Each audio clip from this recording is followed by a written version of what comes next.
नमस्कार दोस्तों, आज के वीडियो में हम कार्तिक स्नान के बारे में बात करेंगे। कार्तिक स्नान कब से आरंभ हो रहा है और कार्तिक स्नान के कौन से महत्वपूर्ण नियम हैं। क्या आप बिना नियमों के पालन करते हुए तुलसी पूजन प्रतिदिन कर सकते हैं या नहीं, और अगर करते हैं तो किस विधि से करनी है। तुलसी पूजा की क्या विधि है, दीपदान की क्या विधि है, दीपदान कितनी की संख्या में आपको करनी चाहिए, संकल्प किस प्रकार से लें, और पहली बार कार्तिक स्नान इस बार से आप आरंभ कर सकते हैं या नहीं, इस पे पूरी चर्चा करेंगे। वीडियो को अंत तक जरूर देखिएगा।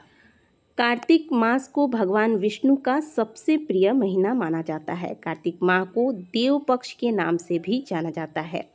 ऐसा माना जाता है कि इस महीने में देवी लक्ष्मी स्वयं धरती पर भ्रमण करती हैं। हिंदू धर्मशास्त्रों के अनुसार कार्तिक माह में स्नान, दान, दीपदान, भगवत पूजन करने से मनोकामनाएं पूर्ण होती हैं। भगवान विष्णु ने कार्तिक माह को अक्षय फल देने वाला बताया है। भगवान ब्रह्मा जी कहते हैं कि कार्तिक मास सबसे श्रेष्ठ महीना है।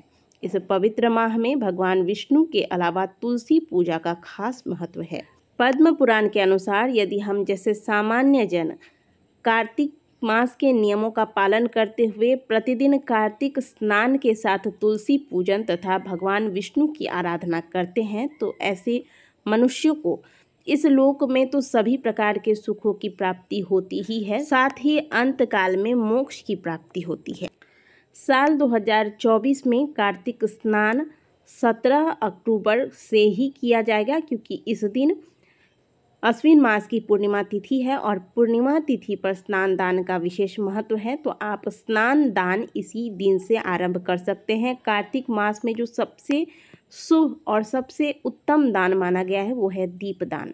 तो आप दीपदान यदि करना चाहते हैं तो कार्तिक मास में आप पहले से सोच लें कि आपको कितने संख्या में दीपदान करना है, उस अनुसार आप प्रतिदिन दीपदान करें। दीपदान हमेशा अंधेरे में किया जाता है। प्रातःकाल जब आप दीपदान करते हैं तो सूर्योदय से पहले जब आसमान में तारे दिखाई देते हों उस समय ही दीपदान किया जाता है, और दूसरा दीपदान का जो समय है वह सूर्यास्त के बाद यानी कि शाम के समय अंधेरा होने के बाद भी दीपदान किया जा सकता है। बात करते हैं कार्तिक स्नान के नियमों के बारे में। तो कार्तिक स्नान में जो सबसे पहला नियम है वो है स्नान का नियम।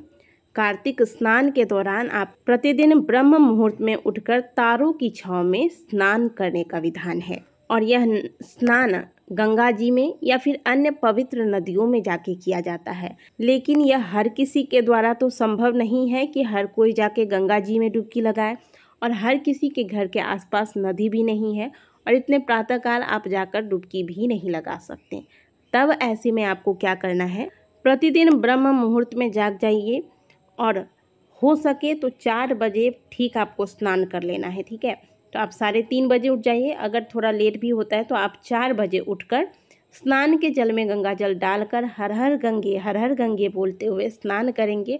अब इसमें भी नियम है कि स्नान के दौरान आपको गर्म पानी का प्रयोग नहीं करना है और ना ही आपको साबुन व शैम्पू का प्रयोग करना है। स्नान के बाद तुलसी पूजन किया जाता है। तो तुलसी पूजन की विधि ये है कि पहले तुलसी जी को जल अर्पित करें, पीले चंदन का तिलक लगाएं, क्योंकि तुलसी माता को सिंदूर केवल तुलसी विवाह वाले ही दिन लगाना है। तो आप प्रतिदिन कार्तिक मास में पीले चंदन ही तुलसी जी को अर्पित करेंगे। उसके बाद माता को पुष्प इत्यादि अर्पित करें, कुछ भोग स्वरूप आप वहाँ पर प्रसाद चढ़ा दें और तुलसी जी के समक्ष दीप दान करें। तो प्रतिदिन भी आप एक मिट्टी का दीपक लेकर इसमें घी की बाती डालकर, गोल बाती आपको डालनी है, और एक दीपदान कर सकते हैं, या फिर आप चाहे तो प्रतिदिन 5 दीपदान भी कर सकते हैं। ये आपकी इच्छा पर निर्भर करता है। कम से कम एक दीपदान तो आपको प्रतिदिन करना ही चाहिए यदि आप कार्तिक स्नान कर रहे हैं तो। इसके बाद तुलसी जी की परिक्रमा करें और तुलसी जी की आरती करें। हो सके तो वहीं खड़ी होकर थोड़ी देर हरिनाम कीर्तन करें। तो इस विधि से आपको पूजन करनी है।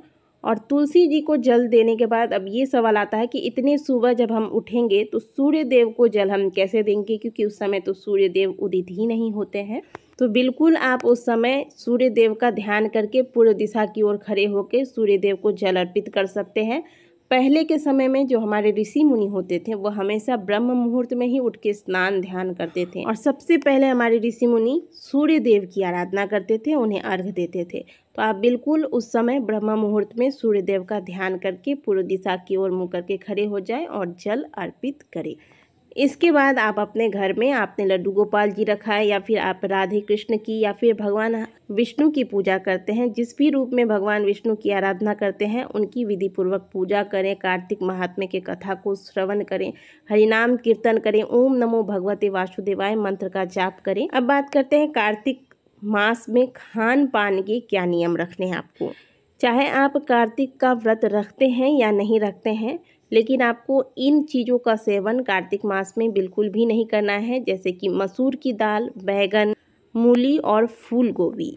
यदि आप कार्तिक स्नान कर रहे हैं तो प्याज लहसुन का भी आपको त्याग करना चाहिए।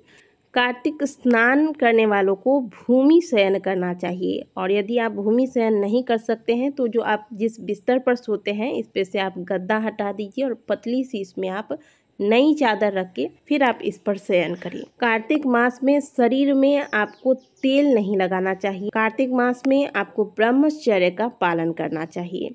अब कई लोगों की समस्या है कि वो प्रातःकाल ठंडे पानी से स्नान नहीं कर सकते, तो क्या वो गुनगुने पानी से स्नान कर सकते हैं कार्तिक स्नान के दौरान? तो देखिए, अभी बहुत ज़्यादा ठंड नहीं है। कहा जाता है कि कार्तिक मास में भगवान विष्णु जल में निवास करते हैं, इसीलिए तो कार्तिक स्नान का विशेष महत्व है। तो आप प्रातःकाल यदि ताज़ा पानी से स्नान करते हैं तो आपको ठंड की समस्या नहीं होगी। इसलिए प्रयास करें कि आप ताज़े पानी से ही प्रातःकाल स्नान करें। कार्तिक मास में जो सबसे श्रेष्ठ दान बताया गया है वो है दीपदान। आप घर में तो स्नान करके प्रतिदिन दीपदान कर ही रहे हैं, इसके अलावा भी जैसे आप शनिवार को, प्रति शनिवार को पीपल में जाके दीपदान कर सकते हैं, आंवले के वृक्ष के पास जाके दीपदान करें। यदि घर के आसपास बेल का वृक्ष है तो वहाँ दीपदान कर सकते हैं। घर के आसपास यदि कोई मंदिर है, भगवान विष्णु का मंदिर है तो वहाँ जाए, शिव जी का मंदिर है तो वहाँ जाए, कोई भी मंदिर है वहाँ भी जाके आप एक दीपदान कर सकते हैं। घर के आसपास कोई ब्रह्म स्थान है, कोई नदी है, हमेशा ध्यान रखिएगा कि दीपदान का फल तभी प्राप्त होता है जब वह अंधेरे में किया जाए। तो या तो आप ब्रह्म मुहूर्त में जब अंधेरा हो उस समय दीपदान करें, या तो शाम के समय जब सूर्यास्त हो जाए, अंधेरा हो जाए, उस समय दीपदान करें। कार्तिक मास में तुलसी का पौधा लगाना, इसकी सेवा करना, इससे ये भी बहुत पुण्य का कार्य बताया गया है। तो आप कार्तिक के पहले दिन एक अलग से पॉट में एक पौधा लगाएं, और जब भी आप भगवान विष्णु की पूजा करें या लड्डू गोपाल जी की पूजा करें तो इस पॉट को, तुलसी के इस पौधे को भगवान के समक्ष रखकर फिर उनकी अगर पूजा करते हैं तो इससे भगवान प्रसन्न होते हैं। यदि आप पहली बार कार्तिक स्नान करना चाहते हैं तो इस साल आप कर सकते हैं, कोई दिक्कत नहीं है। साथ ही यदि आप कार्तिक स्नान कर रहे हैं तो आपको 17 अक्टूबर से ही आरंभ करना है। किसी वजह से अगर ये छूट जाता है तो आप 18 अक्टूबर से आरंभ कर सकते हैं। तो कार्तिक स्नान से संबंधित ये कुछ महत्वपूर्ण जानकारियाँ थी जो आज की वीडियो में मैंने आपको दी है। वीडियो अगर आपको अच्छी लगी है तो वीडियो को लाइक ज़रूर कीजिएगा, कमेंट बॉक्स में हर हर महादेव अवश्य लिखिएगा।